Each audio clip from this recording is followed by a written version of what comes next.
Live stream audio check 321 321.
Been a star before. Nice.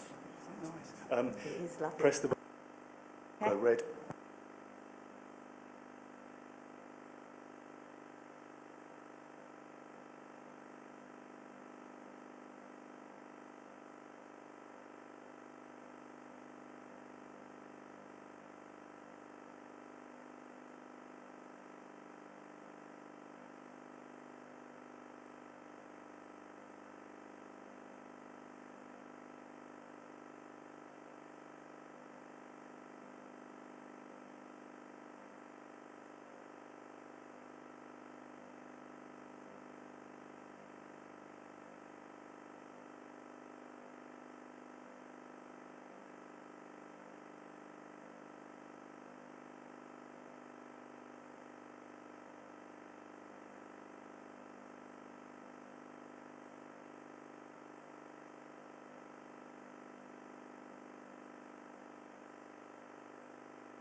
Morning everybody, apologies for the delay to the start of this meeting. The first item of business on the agenda today is the appointment of a chair for this meeting. So councillors, can I have a nomination please? May I nominate Roger Buston? Councillor Buston. Thank you. Are there any other nominations? Committee, are you happy that Councillor Buston then chairs this meeting? Thank you. Councillor Buston, over to you. Thank you very much indeed. Hello, good morning. Welcome to this meeting, Friday the 10th of October 2025. I'm Councillor Roger Buston. I'm a councillor for Prettygate Ward, Colchester City Council, and I will be chairing the meeting this morning. First of all, I do apologise for the delay in the start of this meeting, and I thank you for your patience. To begin with, there are a few matters of housekeeping. With the exception of the Democratic Services Officer advising us, would participants all please mute their microphones unless they are invited to speak. You can tell it's muted because the little red light's not on. This meeting is being live broadcast on the Council's YouTube channel, where the recording will be available to view afterwards. I will ask for the item of business to be presented, and we will then proceed in accordance with the Council's hearings procedure process, which is outlined and contained in the agenda pack, which will ensure that anyone who is entitled to has ample opportunity to address the committee. To summarise the procedure, I will invite the licensing officer to present their report, and I will then invite the applicant to present their case. There will be an opportunity for anything to clarify questions from the committee and for the applicant to provide a final statement to sum up their case. I would remind anyone in attendance who is speaking on behalf of a party who has made a representation that they must limit their comments to the contents of the representation which has already been made and may not introduce any new material of their own. We may have a break at 12:30 p.m. subject to the progress of business. I will now move on to introductions. I'll be asking everybody in turn to confirm their name and that they understand the procedures for the meeting. And I will ask everybody in turn then to speak and then move on to the next person. I will move from left to right as I look at it. Councillor Powling, Mersey Pyfleetwood. And that you understand the procedures for the meeting. I do. Thank you. My name is Laura. Red. Thank you. My name is Laura Austin. I'm an independent barrister and I'm here to advise the council today. And yes, I do understand the procedures of the meeting. Thank you. Hi, Matthew Evans, Democratic Services Officer. Yes, happy with procedures, Chair. Sarah White, Licensing Team Leader. Happy with the procedure, thank you. I am Alex Goodfellow. I'm the head of venues, bars and catering at the University of Essex, and yes, I do understand. Councillor Alaki Akinyemi, I do understand the procedure of the meeting. Thank you. Lovely, thank you very much indeed, everybody.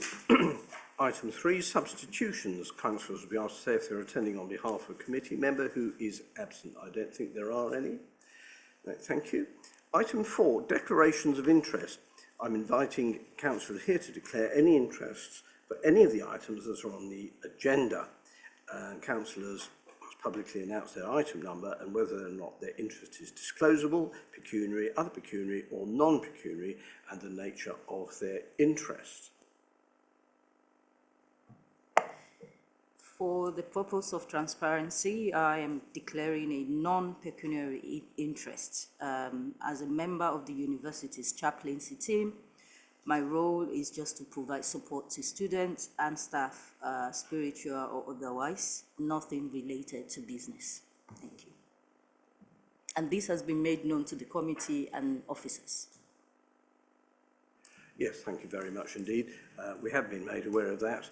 Are you happy with that? Yes. Thank you very much.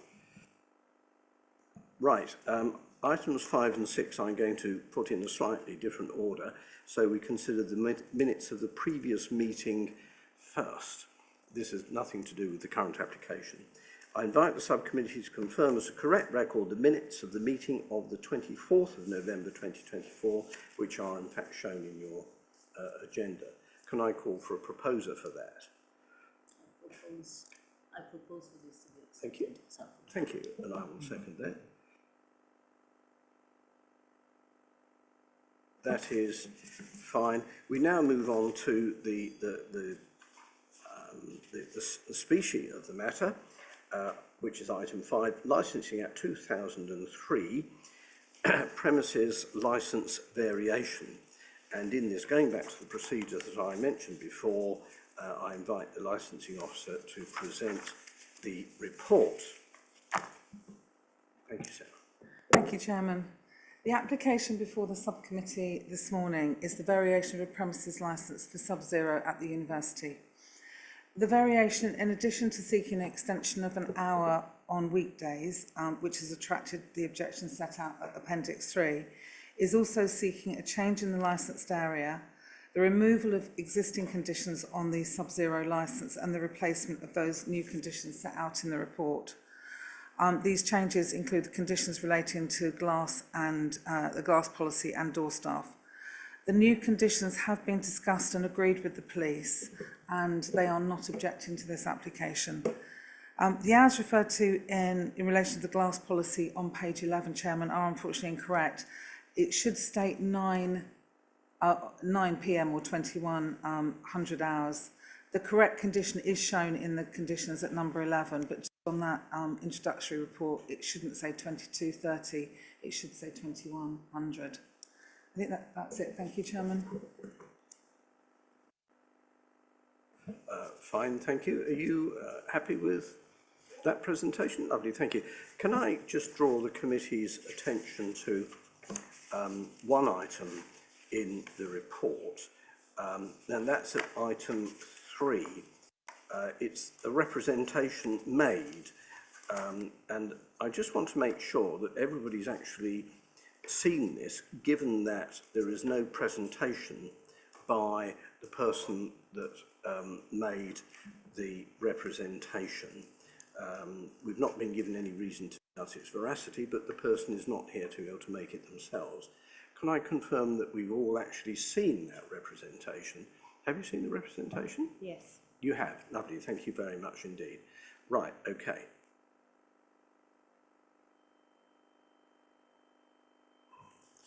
We now move on to the next part of the process, which is your chance to address. Thank you. We have submitted the variation request to ensure the continued growth and long-term success of the nightclub. Our goal is to broaden the range of events we offer and make better use of the venue through increased daytime activities and external hire opportunities.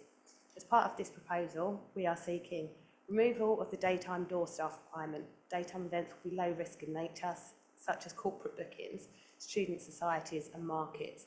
Presence of door staff during this time is not proportionate to the activity level or associated risk. So if we've got a conference in there during the day with 300 attendees, our licence states that for that we need 3 door staff. So that is one of the reasons we are doing it, just to expand.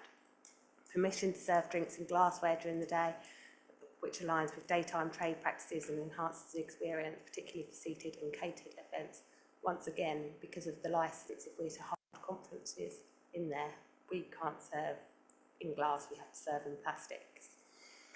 We are also requesting a modest extension of weekday alcohol sales from 3 a.m. to 4 a.m. The change would bring Sub-Zero in alignment with the in-between, which is the bar located above Sub-Zero, which can also operate until 4 a.m. 7 days a week. The amendment will also bring it in line with Sub-Zero's weekend hours. This extension is not intended to increase overall alcohol consumption or promote excessive drinking. Instead, it aims to support a more gradual and controlled dispersal of our students, reducing congestion and potential noise disturbances as customers leave the venue. Sub-Zero operates the highest commitment to our student safety.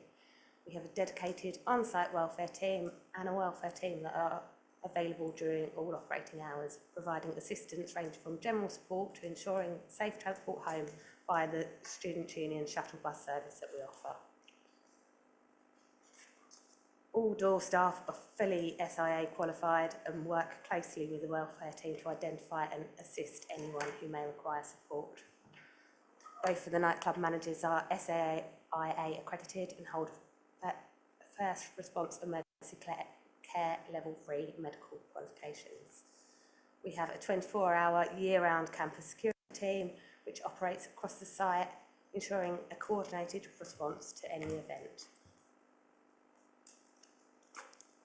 The venue employs comprehensive safety measures including metal detection arches, random searches and regular deployment of drugs detection dogs. All staff receive extensive training, maintain radio communication throughout events and operate under clear lines of command to always ensure efficiency and safety in line with the Licensing Act. The variation supports development for our business while maintaining the strong safety and welfare of our students. The proposed adjustments will allow us to make better use of the venue, align our operations with existing campus facilities and continue to provide a safe and well-managed environment for all guests. We believe these proposed changes are fair and balanced will benefit our students and wider audience. Thank you.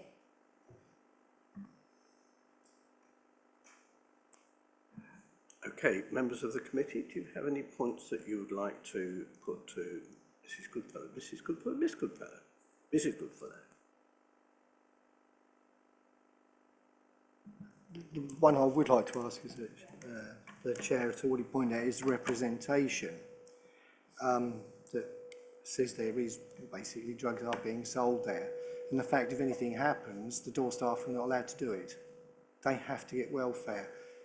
Well, is that the case? Is it, you know, if something's kicking off, it basically what he's saying is that all they can do is sit and watch and wait for welfare staff, which were basically students anyway. So maybe you might want to enlighten on that statement. It does possibly sound like a member of staff that no longer works there, but it would be, what it concerns me is that why would you have door people that are not allowed to basically remove people causing trouble? And that's really what that says. We take a really different approach to our door staff at the university, as you'd find on the high street.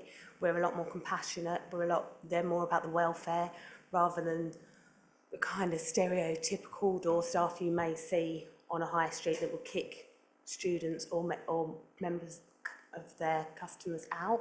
So what we would say is if there was issues, we would direct them to the welfare team rather than the door staff just taking it upon themselves to do that. Would I say if they're actually trained door staff, I wouldn't expect them just to be like an old bouncer that scruff and hoss them out anyway. I understand that. But what concerns me is, he said, even if there's a fight, they are, or she, whoever this was, they're not allowed to deal with it, basically. They've got to wait for the welfare. But I can understand you've got a bit of compassion, but if something is really kicking off, whether it's right or wrong, people need to be able to step in. I totally understand what you're saying, but these are, like you said, they are qualified door people. So it's not like you've just pulled someone who's big and bulky and who... It does concern me that they've almost got to wait. So does that mean that you've possibly got a member of this welfare team with them during these drinking hours? Because students do a bit of drinking, I do, and they're not always all going to kick off. But it does concern me that it's basically saying it kicks off. They're basically not allowed to do anything. That does worry me a little bit. And I know, not just throw them out for the sake of it, I'd agree with that, but I'd expect these people would be fairly trained in that service. Yes, I understand your comments, but this isn't familiar to me. We rarely have fights break out. We haven't really got any interaction with the police. If we do, we also have the campus security. Maybe I read that wrong, but I read it as in if there was an intoxicated student, they couldn't chuck them out, rather than I wouldn't know the last time that there was a fight in Sub-Zero. Because obviously it's not just getting banned from a pub on the high street. They're taking their education at risk that they're paid £10,000 a year to do. It's not that could jeopardise their education as well.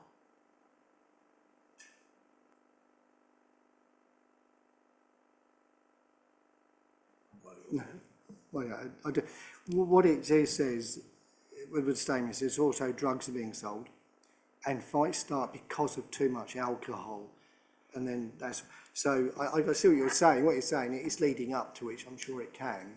All I'm just saying is what you're saying, I'd expect the SIA staff to be highly trained, but I'd also expect them in the situations that they would be allowed to go in. This is the only thing, and they're not here to be able to answer that, and it is difficult for you. So it's just pointing out,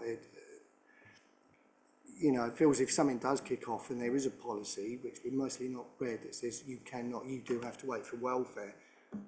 All hell could, I'm not saying it does happen, it's very, very rare. It's rare in Colchester, but it was just an observation. I wanted to hear what you might be saying. Thank you, sorry. No, sorry, I haven't got the statement in front of me, but that would definitely not happen. The welfare team wouldn't get involved if there was any trouble. Not that I can even remember the last time that there was trouble. I took that towards being with the intoxicated students. We wouldn't we would point them in the direction of the welfare team. That is one of our processes, rather than just let them go out onto the university squares to make their own way home. If there was a fight kick off, then it would be, obviously, all the SIA students wouldn't be involved in that. All of the SIA trained door staff would be there, including the 2 managers that are also SIA trained, and also all of the university campus security, which are also trained to a really high level. Thank you.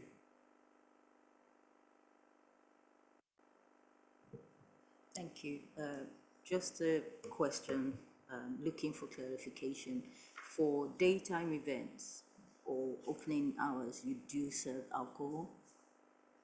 Yes. Okay. And part of the application is to you're seeking to remove the requirement for door staff at daytime events, as these are low risk.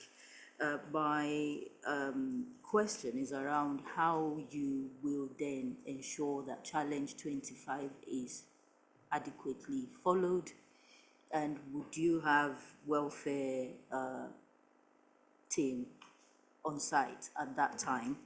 And from the representation that we received, this person said that people come from outside the university to use your facility.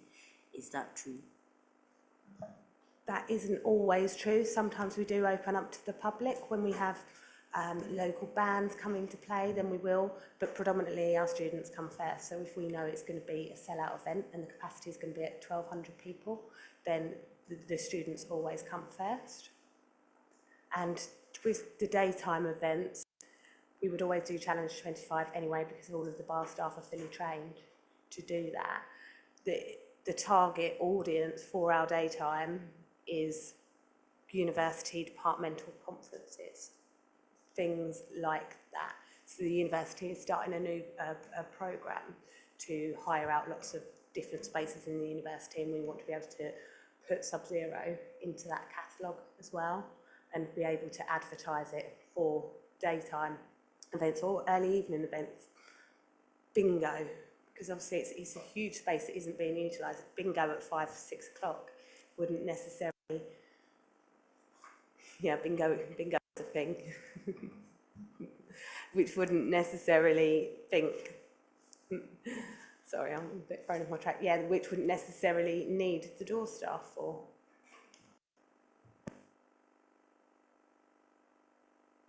Thank you very much indeed.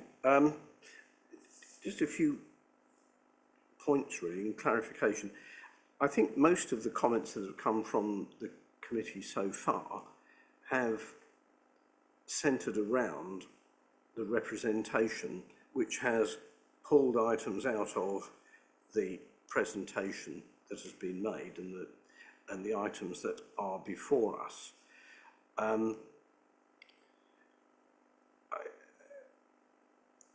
We have to proceed and decide the case in accordance with the licensing objectives under the Licensing Act 2003 that are set in front of us.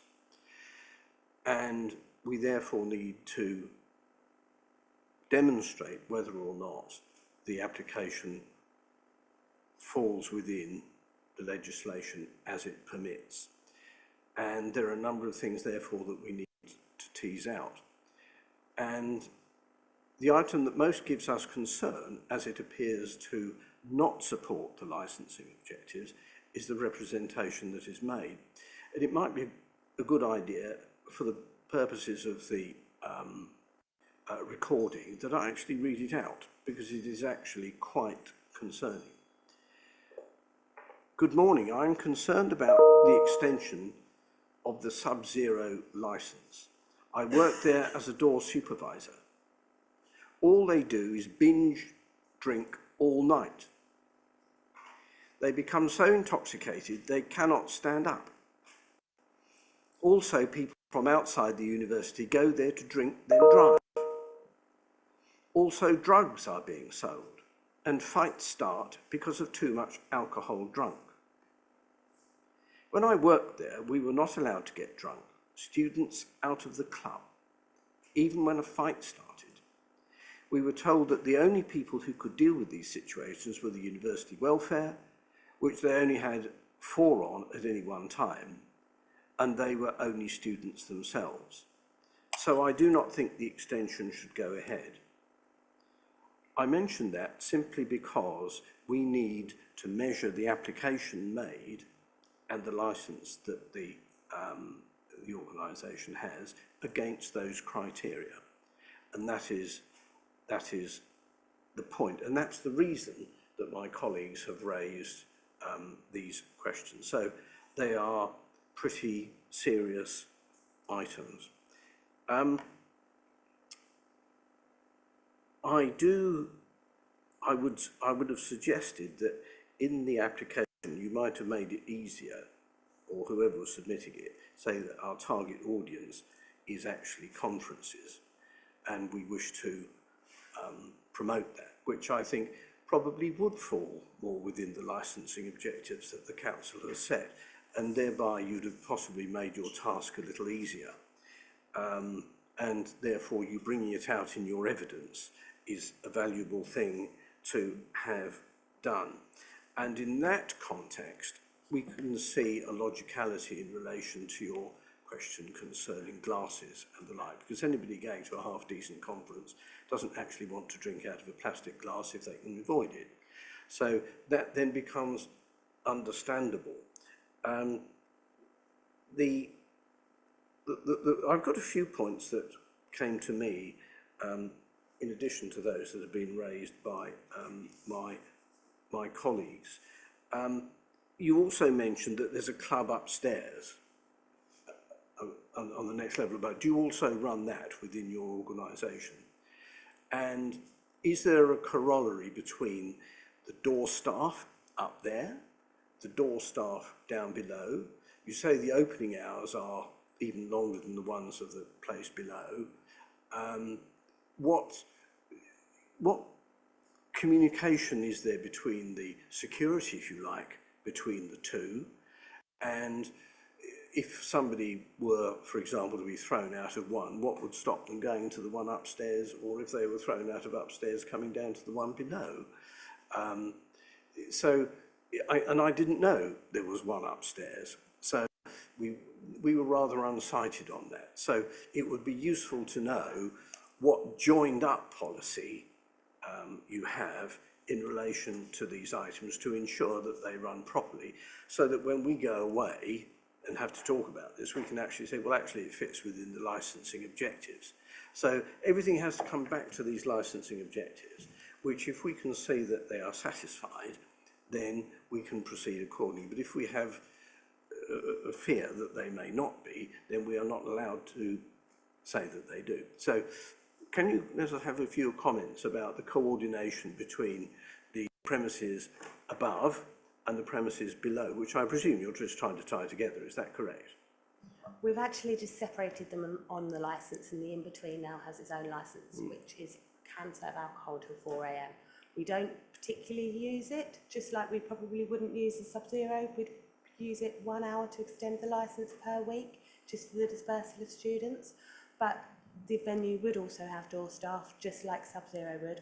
All of the door staff are all on radio communication between each other, and their radio communication also feeds into the university's security system. So not only is it our Protac, the security company we use, but that goes into the university security system, which is at the top of the stairs from us, which is open 24 hours a day, 365 days a year.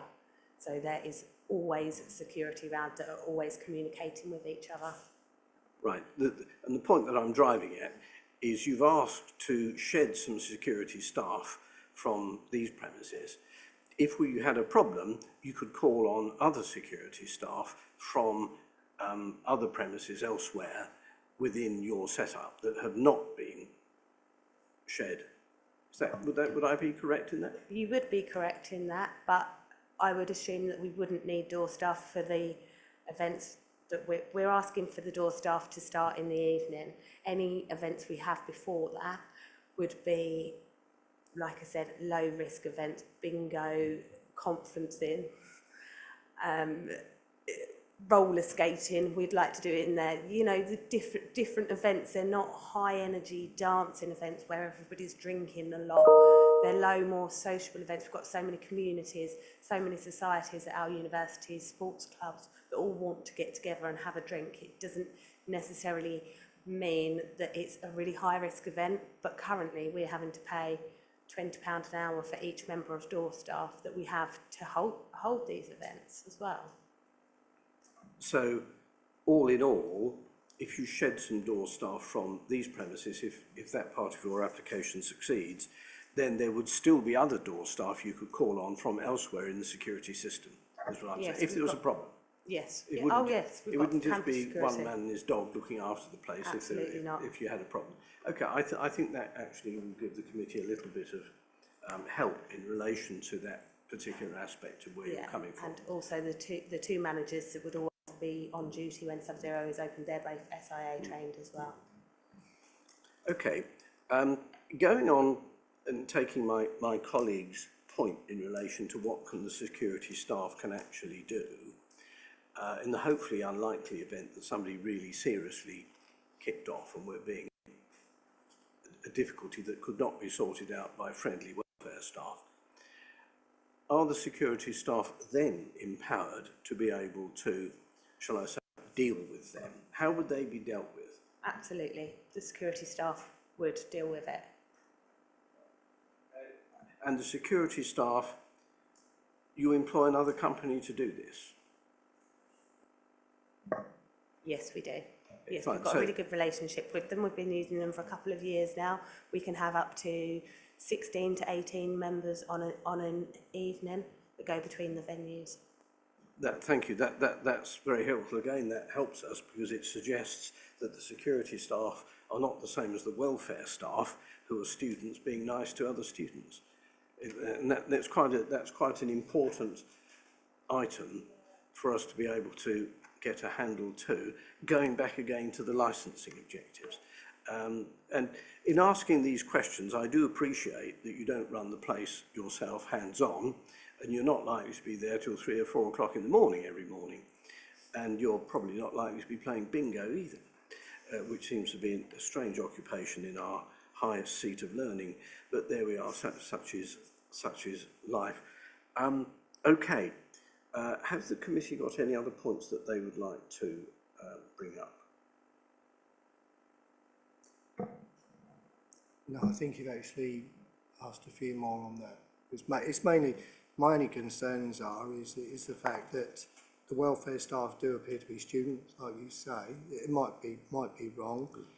But the thing is, what concerns me more is that you've got professionally trained staff that has been indicated that if it kicks off, all they can do is watch on that. That what concerns me more. And I know it's not likely to happen, it doesn't. It's like even in the town, there was like certain things would happen certain times. It doesn't kick off all the time, every time. But that was the only thing that concerned me more. I know you've got to treat people with compassion, but when things go, you've got to know when to act and hopefully stop it before it gets to that situation. And it appears here, it looks most like you've got the staff, but their hands have been tied behind their back, is what he's indicating, or they're indicating. I don't know. That was all, but I think you have certainly answered that. I really don't recognise that statement as being true at all. Right, thank you. I appreciate that you probably wouldn't recognise that statement as being true, but you're the applicant and they're on the other side of the fence, if you see. We can't dismiss the representation merely because the gentleman or lady concerned is not here. That's something we're not permitted to do, and we need to take that into account in accordance with the licensing objectives. Anyway, I don't have any more points that I would like to raise. So would you like to sum up? Sub-Zero maintains a strong and cooperative relationship with both the licensing authorities and the police. Substances allegation does not reflect our established practices or values. We operate with professionalism at all times. Safety of our members remains our highest priority. Our commitment to safety is also closely tied to the reputation of the university. The university is a key stakeholder in ensuring that our operations are conducted responsibly and to the highest standards, helping to protect and enhance the reputation of their educational institution. That is it from me. Thank you very much indeed. Just by way of comment, I think you did more for your case when you were off script. Thank you. Right. I think that ends this part of the proceedings. We'll now need to go and retire and Can I give you some advice before you do? Oh, please, yes, please do. Sorry, you're being very, very quiet at the end. Thank you very much. I know that some of the advice I'm about to give you, you've probably heard several times before, but I think it's always worth our while just to go back to our framework, really, which is exactly why we're here. So the first thing to say is that, of course, the committee will make their decision, having considered the application that's been made, the objection, the statutory framework, but also the licensing policy framework. You've heard, of course, a well-articulated application there, but you also have an objection to consider, and the question for the committee to determine is how you weigh the application against that objection. And the first thing to say is that you have to consider whether the objection is firstly relevant and secondly probative. Now, I think nobody would say that it was an irrelevant objection because it certainly relates to some of the key aspects as far as the legislative and policy framework is concerned. So that's the first aspect. But let me just advise you briefly regarding probity and the probative nature of it. And that is essentially the committee considering of how much value that objection is. Now, of course, the objector is absent. That could be for a variety of different reasons. But certainly what it means is that the objection that has been placed before the committee is, of course, hearsay. Now, of course, hearsay information is perfectly acceptable to the committee. However, you have to consider about how much weight you attach to that, bearing in mind the person who offered that objection is absent and can't be questioned in detail with regards to their reasons. And I think Councillor Powling has already mentioned the point that for all the committee know, the person could be a disgruntled employee. Now, that's not to say that this person is, but it's something that has to be considered in the mix along with everything else. On the other side of the coin, you've heard from Ms. Goodfellow, but perhaps most importantly here is that you have not received any adverse comment from the local constabulary, as I understand the position. Had there been drug taking at the venue, or there was an issue with antisocial behaviour, certainly you would have no doubt whatsoever that the police would bring that to your attention. And also you would consider the security arrangements that you've been told about, and how the security considerations, the procedures they have in place, if that would be sufficient in terms of alleviating any concerns that you might have with regards to antisocial behaviour. So that would be more my advice at this stage, unless you have any particular queries. now you'll know retire to make your decision. If you do need any assistance with your reasons, then please do let me know. Thank you. Thank you very much indeed. The only point I would ask, and it's a very relevant point, are door supervisors employed by the security company or are they employed by the university? By the security company. Lovely. Thank you very much indeed.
Right. Sorry to keep you. We've been keeping.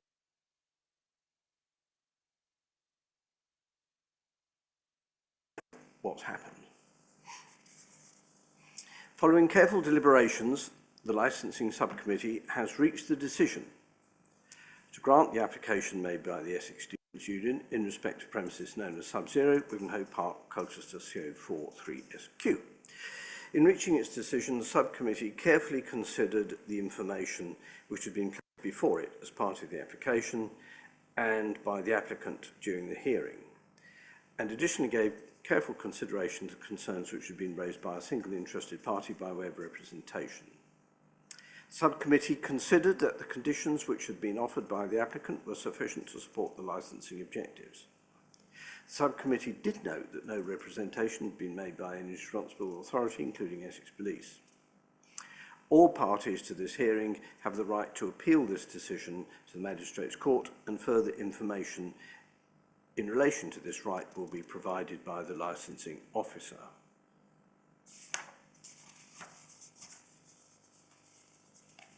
By way of advice only, the subcommittee would suggest to the applicant that consideration should be given to appropriate, suitable and sufficient risk assessments being carried out and recorded by the licence holder relating to the need to provide door staff during events.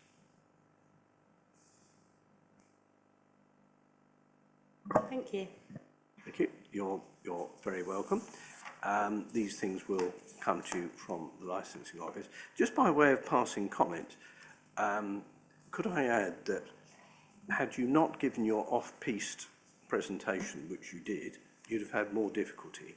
Your presentation actually really greatly assisted your case, the way you presented it. When you went off-piste, you were fine. When you stuck to the script, it was a bit more difficult for you.